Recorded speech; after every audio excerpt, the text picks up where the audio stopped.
नमस्कार साथियों, मैं नवीन कुशवाहा आप सभी का स्वागत करता हूं। भारत के 77वें गणतंत्र दिवस की बहुत सारी ढेर सारी शुभकामनाएं। और ये एक छोटा सा वीडियो जो आज़ादी से लेके आज तक क्या बदलाव हुए हैं, क्या कितना भारत ने विकास किया है, वो सारे हम आज एक छोटे से वीडियो में समझेंगे। तो आप सभी को 77वें रिपब्लिक डे के तौर पर ढेर सारी शुभकामनाएं। आइए शुरू करते हैं। तो गणतंत्र दिवस ऐतिहासिक महत्व और संविधान की स्थापना के 26 जनवरी क्यों मनाया जाता है। बहुत सारे लोगों को कन्फ्यूजन होता है कि 26 जनवरी मतलब कि भारत देश आज़ाद हुआ था, लेकिन ऐसा नहीं है।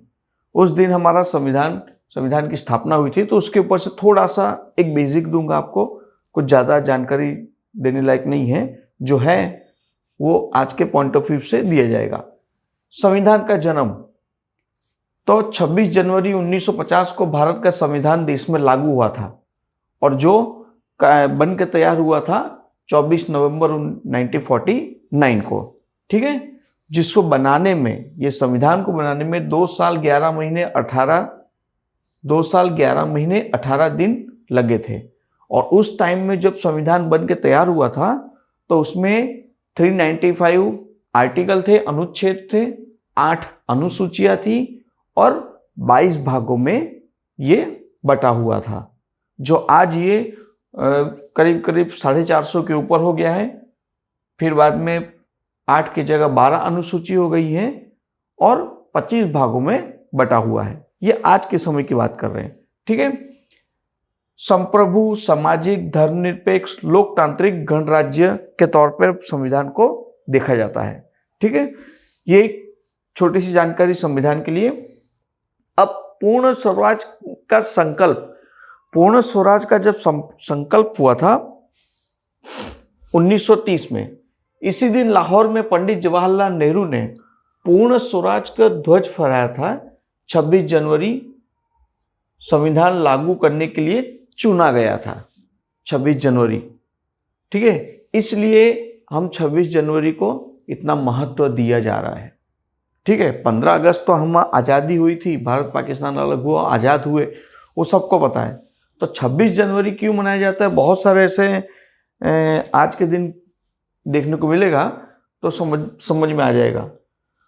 स्वतंत्रता संग्राम की याद, राष्ट्रीय गौरव का प्रतीक, लोकतांत्रिक मूल्यों का नींव, सब आपको आज के दिन के हिसाब से देखा जाता है।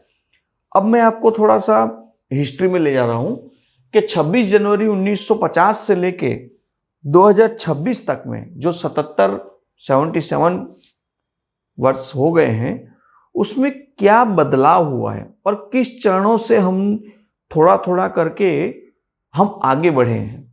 देखिए, एक साथ में भारत इतना अविकसित नहीं हुआ है, थोड़ा थोड़ा करके हर पहलुओं में काम करके आगे बढ़े हैं। ठीक है, और यहाँ किसी पार्टी से चर्चा नहीं हो रही है, हम देश के लिए चर्चा कर रहे हैं आज।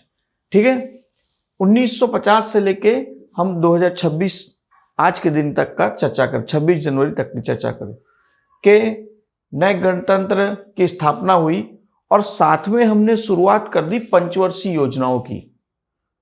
पंचवर्षीय योजनाओं की शुरुआत की, जो 12 पंचवर्षीय योजनाएं हर 5-5 साल के हिसाब से शुरू किया गया था, जो कहीं ना कहीं अगर कोई तैयारी कर रहा है तो उनके लिए भी बहुत महत्वपूर्ण है। ठीक है, और अगर वीडियो अच्छा लगे तो शेयर करिएगा। तो पंचवर्षीय योजनाओं की शुरुआत हुई और सबसे पहले कृषि औद्योगिक विकास का नींव रखा गया कि हमारा देश कृषि प्रधान देश है, तो इसकी शुरुआत की जाए। उसके बाद में 70 से 80 के दायके में हरित क्रांति, आत्मनिर्भरता, बैंक, राष्ट्रीयकरण, सामाजिक परिवर्तन के ऊपर ध्यान दिया गया। 1990 से 2000 के साल में आर्थिक उदारीकरण, वैश्वीकरण और आईटी केंद्र में कितनी संभावना है, उसके ऊपर से काम किया गया। देखिए, समय समय पर हर चीज में ध्यान दिया गया है भारत सरकार द्वारा, और उसी हिसाब से आगे बढ़े हैं। 2010 से 20 की बात करें तो देखिए, डिजिटल क्रांति, मंगल मिशन की सफलता, वैश्विक नेतृत्व और भारत की भूमिका पूरे विश्व में, ये हमें कहीं ना कहीं देखने को मिल रहा है। ठीक है, और उसी तरह 2020 से लेकर 2026 तक में ये 5-6 साल में आत्मनिर्भर भारत, महामारी से उभरना, फिर विश्व की तीसरी सबसे बड़ी अर्थव्यवस्था बनने की और बढ़ना, हमें ये सब हमें क्रम वाइज ये बता रहा है कि हम कैसे धीरे धीरे करके आगे बढ़े हैं। ठीक है, और ये जरूरी है जानना, क्योंकि 26 जनवरी या 15 अगस्त आता है तो हम सीधा झंडा ले फहराना, गाना जोर जोर से बजाना और भक्ति भाव झंडा लगा लेना, ये सब कुछ करते हैं। लेकिन उसके पीछे की जो मनसा है, महत्व है देश के बारे में, देश को इस लेवल तक पहुंचाने में कितना योगदान दिया गया है, वो भी जानना जरूरी है। चाहे थोड़ा सा भी नॉलेज हो, लेकिन जानना जरूरी है। हम चाहे किसी भी धर्म से हो, ठीक है, क्योंकि देश के ऊपर है सबसे पहले देश। राष्ट्रीय एकता और विविधता में एकता का संदेश, तो देखिए आपके सामने बहुत सारी चीजें देखने को मिल रही। धर्मनिरपेक्ष, सभी धर्मों को समान अधिकार है, संविधान के हिसाब से बात करें। सांस्कृतिक विरासत है, हमारी बहुत सारी अलग अलग धर्मों के अलग अलग सांस्कृतिक विरासत है जो संभाल के रखी गई है। पाक विविधता, मतलब हर राज्य में अलग अलग तरह के पाक पौधे, पेड़ पौधे हैं। भाषाएं, संविधान में 8वीं अनुसूची के हिसाब से 22 भाषाएं हैं और प्लस हजारों भाषाएं बोली जाती है भारत देश में। हम स्पेशली भारत देश की बात करें, भौगोलिक विविधता भी देखने को मिल रही है। जो हम जियोग्राफी के हिसाब से देखें कि हिमालय से लेकर सागर तट तक और मरुस्थल, रेगिस्तान से लेके हम वन तक, जंगल तक, ये सारी चीजें हमें भारत के अंदर सब विविधता देखने को मिल रही है। आप अगर राजस्थान में जैसलमेर की तरफ देखें और 7 सिस्टर अरुणाचल प्रदेश, मेघालय तरफ देख लें तो आपको जंगल देखने को मिलेगा। वहीं एक तरफ पूरा रेगिस्तान देखने को मिल रहा है। ठीक है, ये भी विविधता देखने को मिल रही है। अनेकता में एकता, ये हमारे भारत की एक पहचान है। और ये अब आजादी के 77 साल पूरे होने के बाद हमने, मतलब इतने साल, 76-77 साल हो गए, हमने क्या क्या हासिल किया, तो आपके सामने थोड़ा सा देखिए। 5th, विश्व अर्थव्यवस्था में स्थान हमारा 5वां है। 1.4 बिलियन जनसंख्या हमारी है, मतलब कि हम विश्व के नंबर 1, चाइना पहले नंबर 1 था, अब हम विश्व के नंबर 1 है। कितना है? 1.4 बिलियन जनसंख्या है हमारी, जो विश्व में नंबर 1 है। फिर 140 प्लस अंतरिक्ष मिशन कर चुके हैं, जिसमें चंद्रयान भी आ चुका है। इसमें 140 प्लस हम अंतरिक्ष मिशन खुद से कर चुके हैं, कहीं ना कहीं किसी न किसी तरह की सलाह सूचना भी लेके। और 850 मिलियन इंटरनेट उपभोक्ता भी है भारत में। जैसे जैसे डेवलपिंग हुआ है उस हिसाब से हम इंटरनेट यूज भी बहुत अच्छी तरह कर रहे हैं, और डिजिटल क्रांति के नेतृत्व में बहुत बड़ा योगदान है। जो आपके सामने एक चंद्रयान का देखने को मिल रहा है कि अंतरिक्ष में नए मुकाम, जैसे चंद्रयान 3 हमने किया, जो विश्व में हम ही ने किया है साउथ पोल पर। कोविड-19 महामारी में 2 अरब से अधिक टीके पूरे विश्व में, भारत से लेके पूरे विश्व की बात हो रही है, ये हुआ है। यूपीआई क्रांति, डिजिटल भुगतान में वैश्विक नेतृत्व हम ही कर रहे हैं। डिजिटल भुगतान की बात करें तो आप देखें कहीं भी हम ही कर रहे हैं उस हिसाब से। और नवीनीकरण ऊर्जा, मतलब सौर ऊर्जा में उत्पादन में हम विश्व में 3रे स्थान पर हैं। 3rd नंबर कंट्री है सौर ऊर्जा में, और इसमें बहुत अच्छी तरह से काम चालू है। जैसे हम हर तरफ फील्ड में कोशिश की जा रही है कि विश्व गुरु बन सके, लेकिन अभी वो सफर जारी है। ठीक है, डिजिटल इंडिया और तकनीकी प्रगति में भारत की भूमिका, तो देखिए डिजिटल इंडिया में डिजिटल भुगतान, स्टार्टअप हब, एआई और इन सब चीज़ों में आपको देखने को मिलेगा। जैसे डिजिटल भुगतान में यूपीआई ने दुनिया भर में डिजिटल लेन देन में बदल दिया है, जिसमें 2025 में हम 100 अरब से अधिक लेन देन कर चुके हैं। ठीक है। फिर स्टार्टअप में 1 लाख प्लस या 1,10,10,000 प्लस स्टार्टअप के साथ विश्व में हम तीसरे नंबर पर हैं।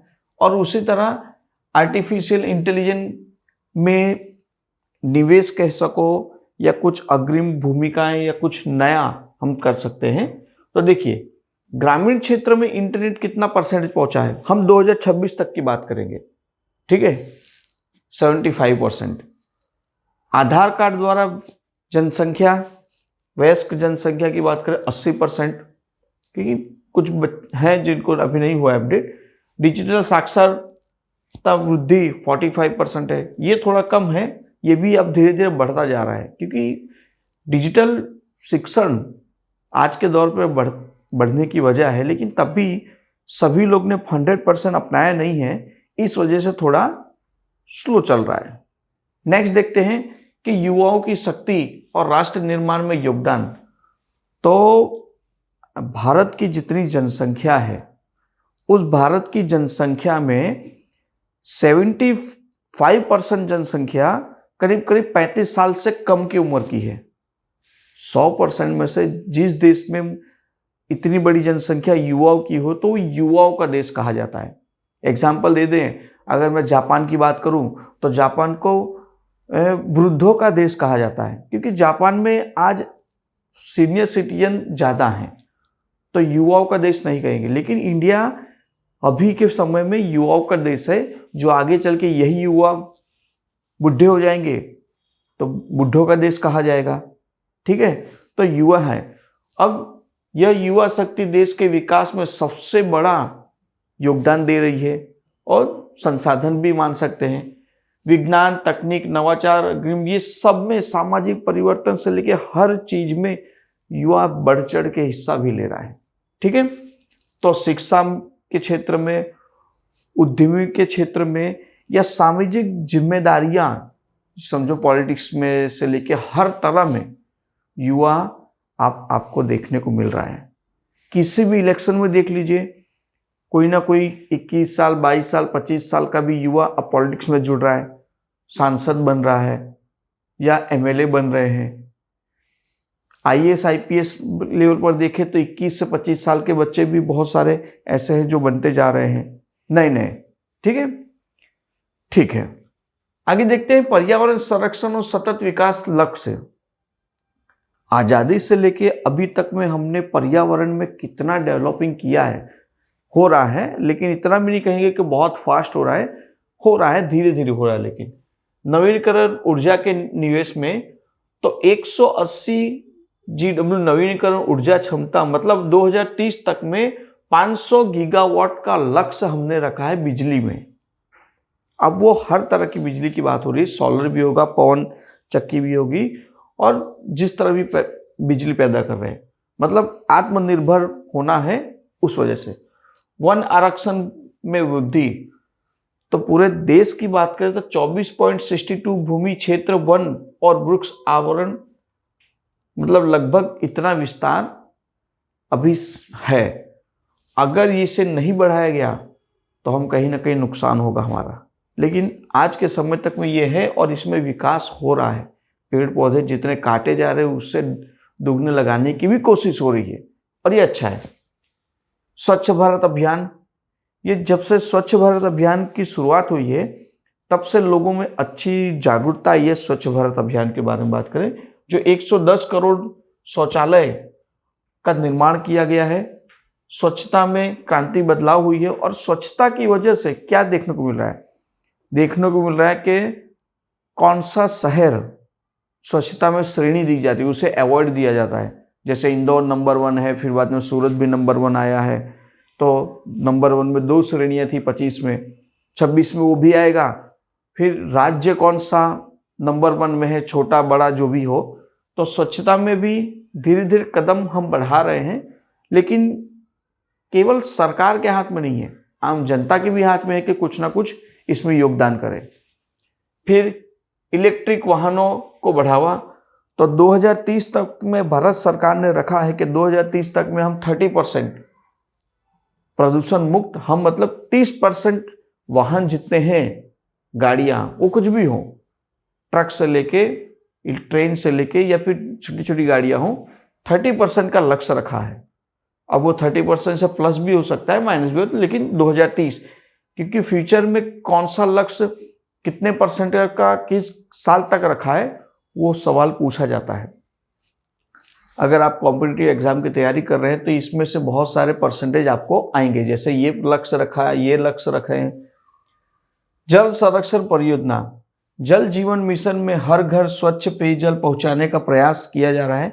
और इसमें आप देखें तो बड़े बड़े छोटे छोटे राज्यों में तो पहुंच गया है, लेकिन हर घर नल से जल का पहुंचाना शुरू हो गया है। इसमें थोड़ा समझ आ रहा है, लेकिन बहुत जल्दी इसमें इम्प्रूव आपको देखने को मिल जाएगा। ठीक है, आगे देखते हैं वैश्विक मंच पर भारत की बढ़ती पहचान। आप लॉकडाउन से लेके अभी तक का देख लीजिए, हम 2014 से नहीं कहेंगे, लॉकडाउन से लेके अभी तक आप देखिए, अभी तो आपको विश्व लेवल पर क्या देखने को मिला। G20 की अध्यक्षता हम कर रहे हैं, फिर संयुक्त राष्ट्र में भूमिका, बहुत सारी भूमिकाएं हमारी है। कैसे? तो अब विश्व की बड़ी बड़ी कंपनियों के जो CEO बने हैं, या विश्व लेवल पर जितनी टॉप 10 कंपनियां हैं, उनके एम्प्लॉय से लेके CEO देखें तो कहीं ना कहीं भारतीय देखने को मिलेंगे। क्यों ऐसा है? तो संयुक्त राष्ट्र में भूमिका हमारी बहुत अच्छी है। आर्थिक साझेदारी, तो वैश्विक व्यापार निवेश में हम MOU साइन कर रहे हैं, सिग्नेचर कर रहे हैं कि कहीं ना कहीं हमारे देश का और अच्छे से विकास हो। जैसे एग्जाम्पल सबसे बेस्ट दे दूं, बुलेट ट्रेन अहमदाबाद से बम्बई जा रही है, हमने सिग्नेचर किससे किया है? डायरेक्ट जापान से, क्योंकि सबसे बड़ी स्पीड वाली ट्रेन बुलेट जापान की है। ठीक है, और चाइना जापान में कंपटीशन रहता है, लेकिन हमने जापान से साझेदारी की। जापान कंप्लीट कर रहा है यहाँ पे तैयारी, पूरा उसे जापान बना रहा है भारत के सहयोग से। ठीक है, भारत की कूटनीति में सफलताएं, मतलब कि ब्रिक्स जैसे देशों में हम खुद बहुत अच्छे से जुड़े हैं। उसके बाद में अंतर्राष्ट्रीय संगठन की स्थापना में भी हम जुड़े हैं। वैश्विक जलवायु में अग्रिम भूमिका हम निभाते हैं। विकसित देशों की आवाज हम बने बैठे हैं। इतना आसान नहीं है। आज़ादी से लेके जितनी भी पॉलिटिकल पार्टी आई हैं, उन सबका योगदान और पूरे भारत देश के लोगों के योगदान से ही आगे बढ़ा है। ठीक है, वैश्विक दवाओं में हिस्सेदारी 85% है हमारी। दवाओं की बात करें, जिसमें एक बहुत बड़ा हब कहीं ना कहीं गुजरात का भी देखने को मिलेगा। विश्व में टीके की आपूर्ति 60% टीके की आपूर्ति हम कर रहे हैं। ठीक है, तो एक छोटा सा ये एक जानकारी आपको मैं देने की कोशिश की है, और अगर ये जानकारी अगर अच्छी लगे तो शेयर करिएगा। ठीक है, जय हिंद, जय भारत।